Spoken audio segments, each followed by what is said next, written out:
அமைச்சர் அவர்கள் நேற்று நடந்த தென் மாநில முதலமைச்சர்கள் மாநாட்டில் முதலமைச்சர் அவர்கள் ஆற்றிய உரை பற்றி பேசினார்கள். கடந்த 12ஆம் தேதி இதே சட்டமன்றத்தில் நாம் ஒரு அனைத்து கட்சி ஒத்துழைப்போடு ஒரு தீர்மானத்தை நிறைவேற்றிருக்கிறோம். அதில் மிக தெளிவாக 543 எம்பி சீட்ஸ் 543 எம்பி சீட்டை அப்படியே ஃப்ரீஸ் பண்ணணும் அப்படின்னு தான் அந்த தீர்மானத்தில் இடம்பெற்றிருக்கு. அந்த தீர்மானத்தை தான் நம்ம நிறைவேற்றிருக்கிறோம். ஆனால் நேற்றைக்கு நடந்த அந்த கூட்டத்தில் முதலமைச்சருடைய உரையில் இந்த 543 எம்பி சீட்டை ஃப்ரீஸ் பண்ண வேண்டும் அப்படின்னு எந்த இடத்துலையுமே இடம்பெறவில்லை என்பதை இந்த அவையினுடைய கவனத்திற்கு நான் எடுத்து வருகிறேன். மாண்புமிகு சட்டத்துறை அமைச்சர் மாண்புமிகு பேரவைத் தலைவர் அவர்களே, சதன் கவுன்சில் மீட்டிங்கில் இன்டர்ஸ்டேட் இஷ்யூ சதன் கவுன்சிலிங் மீட்டிங்கில் என்ன தேவையோ அது குறித்து மட்டும்தான் அங்கே பேச முடியும். ஏன்னா அது தவிர்த்து பேச முடியும். அது குறித்து நம்மளுடைய கருத்தை அங்கே வலியுறுத்தோம். அதில் என்னென்ன வேறு மாதிரியான கோணங்களில் திசை திருப்பி வெளியிடப்பட்டதால் உடனடியாக வெளியே வந்து நான் அப்போவே வந்து ப்ரெஸ் மீட்டில் இது அந்த நிலைப்பாடு குறித்து தமிழக அரசின் நிலைப்பாடு குறித்து அப்போவே கிளாரிஃபை பண்ணியாச்சு. இது அதை கிளாரிஃபை பண்ணி கிட்டத்தட்ட 24 மணி நேரத்துக்கு மேலே ஆயிடுச்சு. இந்த தமிழக அரசுடைய நிலைப்பாட்டை அப்போவே கிளாரிஃபை பண்ணியாச்சு. மாண்புமிகு பொதுப்பணித்துறை அமைச்சர் அதுக்கான டிஸ்கஷன்ஸ் இது வரலை. சொன்ன மாதிரி மாண்புமிகு அமைச்சர் சொன்ன மாதிரி அதுக்கான அஜெண்டாஸ் வேற. அதுக்காக தான் கிளாரிஃபை பண்ணுறது தான் எதிர்கட்சி தலைவருடைய என்ன உங்களுடைய நிலைப்பாடு என்னமோ பெரும்பாலான ஒரு அனைத்து கட்சிகளுக்கு பெரும்பாலான நிலைப்பாடோ என்ன நிறைவேற்றமோ அதே அனைத்து கட்சிகளுடைய முக்கிய பெரும்பாலான நிலைப்பாடு என்னமோ அதே நிலைப்பாடில் நாங்கள் உறுதியாக இருக்கோம். இந்த அரசு உறுதியாகுங்கிறத பதிவு செய்கிறோம். உறுப்பினர் சேகர் பாபு, மாண்புமிகு முன்னாள் முதலமைச்சர் எடப்பாடி கே பழனிசாமி. மாண்புமிகு சட்டப்பேரவைத் தலைவர் அவர்களே, இந்த 25 ஆண்டுகள் வந்து டிசம்பரோட முடியுது. இந்த ஆண்டு டிசம்பரோட முடியுது. மீண்டும் மத்திய அரசு சட்டம் கொண்டாந்து எக்ஸ்டெண்ட் பண்ண தான் உண்டு. இல்லைன்னா புதிய மக்கள் தொகை கணக்கெடுப்பில் வந்தால் இப்போ இருக்கிறதோட நம்ம குறைஞ்சி போயிடும்.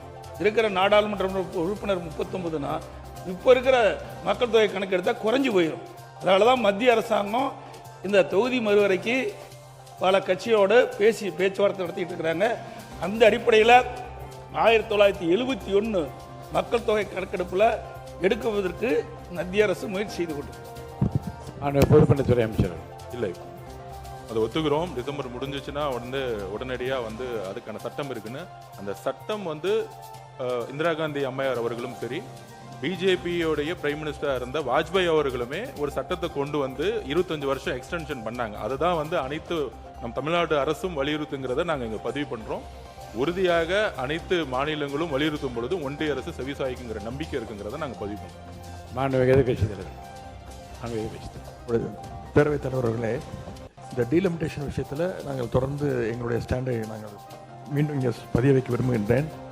எங்களை பொறுத்த வரைக்கும் ஏற்கனவே இந்த அசம்பிளியில் பாஸ் பண்ண தீர்மானத்தின்படி 543 அப்படிங்கிற அந்த நம்பர் கண்டினியூ செய்யப்பட வேண்டும். அப்படி அதில் ஏதாவது மாற்றம் ஏற்பட்டால் ஏற்கனவே தமிழ்நாட்டுக்கு இருக்கக்கூடிய 7.18% ரெப்ரசன்டேஷன் அது குறையக்கூடாது. அது ஏறலாமே தவிர அது குறையக்கூடாது என்பதுதான் திராவிட முன்னேற்ற கழகத்துடைய நிலைப்பாடு. மாண்புமிகு பொதுப்பணித்துறை அமைச்சர் சொல்லுங்க, அப்புறம் சட்டத்துறை, அப்புறம் மாண்புமிகு உறுப்பினர் தரேன் வாய்ப்பு தரேன். நீங்கள் பதில் சொல்லுங்கள். மாண்புமிகு பேரவைத் தலைவர்களே, அதைத்தான் நாங்கள் ஏற்கனவே இந்த தீர்மானம் வரும்போது தெளிவாக நாங்கள் சொன்னோம்.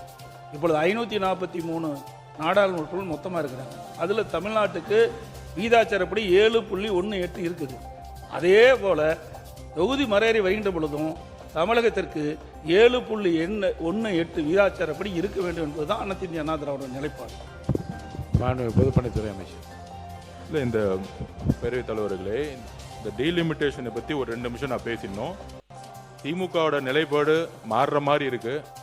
543 இல்ல, நான் பேசி முடிச்சிடுறேன். அதுக்கப்புறம் எதிர்கட்சி தலைவர் பதில் சொல்லட்டும். என்ன மாறுற மாதிரி விளக்கம் சொல்லுங்க. நான் பேசி முடிச்சிடுறேன். பேசி முடிச்சிட்டு எதிர்கட்சி தலைவர் பதில் சொல்லட்டும். மாறுற மாதிரி நீங்க சொல்லுங்க. பேசி முடிச்சிட்டு அதுக்கப்புறம் எதிர்கட்சி தலைவர் பதில் சொல்லட்டும். நம்மளுடைய குறிக்கோள் ஃபேர் இல்ல, 7.18 இருக்கணும், அப்படியே தான் இருக்கணும். ஆனால் 50% அதிகமாக கொடுக்கிறோம் அப்படிங்கிற ஒரு விஷயத்தை ஒன்றிய அரசு கொண்டு வந்தால் அதையும் நாம் எதிர்க்கிறோம் அப்படிங்கறத அன்னைக்கு அவையில பதிவு பண்ணியிருந்தோம். எப்படி பிஜேபியில் பிரைம் மினிஸ்டர் வாஜ்பாய் தலைமையில் இருக்கும்போது 25 வருஷம் 7.18 அப்படியே மெயின்டைன் பண்ணி 25 வருஷம் சிறப்பு சட்டம் கொண்டு வந்தாரோ, திமுகவை பொறுத்த வரைக்கும் இந்த எலெக்ஷனுக்கு முன்னாடி டீலிமிட்டேஷன் வேணான்னு சொல்லிட்டு பேப்பரை எரிச்சிருக்காங்க. 50% கொடுத்தாலும் வேணாம்னு சொல்லலாம். ஏன்னா இங்க 50% கொடுக்கும்போது வட மாநிலங்கள் 50% இன்க்ரீஸ் ஆகும். 50% இன்க்ரீஸ் ஆகும்போது 5-6 மாநிலங்கள் சேர்ந்தாலே அரசியலுடைய நிலைப்பாடு வரக்கூடிய தேர்தல் காலங்களில் ஒரு கட்சிக்கான மாறுங்கிறது திமுகவும் இதுதான் வலியுறுத்துச்சு. ஆளுங்கட்சியா இருக்கும் பொழுது ஒரு நிலைப்பாடும் இப்ப இருக்க வேண்டிய தேவையில்லை. தமிழ்நாட்டில் அன்னைக்கு தெளிவா நம்மளுடைய முதலமைச்சருடைய தீர்மானம் ரொம்ப சிம்பிளான தீர்மானம். 543 நம்ம நிப்பாட்டணும்.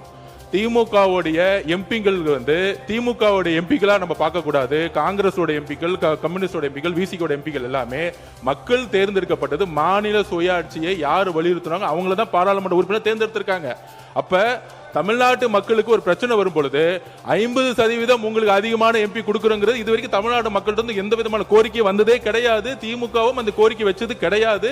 அதனால அப்படி ஒரு தீர்மானம் ஏதாச்சும் ஒன்றிய அரசு கொண்டு வந்தா 39 எம்பிகளும் அவையில் இருந்து, முக்கியமா நாங்கள் சொல்றது அவையில் இருந்து புறக்கணிச்சுட்டா அதுவும் ஒன்றிய அரசுக்கு ஃபேவர் ஆயிரணும்.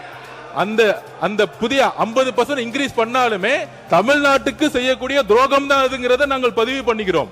இப்ப 543 நிப்பாட்டுங்கிறது தான் எங்களுடைய முதலமைச்சரும் சரி, அரசும் சரி, அன்னைக்கு ஏற்ற தீர்மானமும் சரி. அதனால 7.18 தொடரணும். திரு வாஜ்பாய் அவர்கள் கொண்டு வந்த மாதிரி சிறப்பு சட்டம் கொண்டு வரணும் அப்படிங்கிற நிலைப்பாட்டில் தமிழக வெற்றி கழகம் சரி எல்லா கட்சிகளும் ஒன்றிருக்கணுங்கிறத எங்களுடைய கோரிக்கை. தயவு செய்து திமுக மாநில சுயாட்சி வலியுறுத்திய அண்ணாவின் கொள்கை வழியில் இன்னும் 25 வருஷத்துக்கு கேட்கக்கூடிய இடத்துல மிகப்பெரிய கடமையும் பொறுப்பும் இருக்கு. அந்த பாராளுமன்ற உறுப்பினர்களுக்கு எதிர்க்கட்சி தலைவர் அன்னைக்கு பேசும்போது இதுதான் அன்னைக்கு உறுதி கொடுத்தாரு. இன்றைக்கு 50% இன்க்ரீஸ் சொல்லும் பொழுது அதுக்குள்ள போய் தமிழ்நாட்டை அடமான வச்சுக்கூடாங்கிறத எங்களுடைய கோரிக்கை.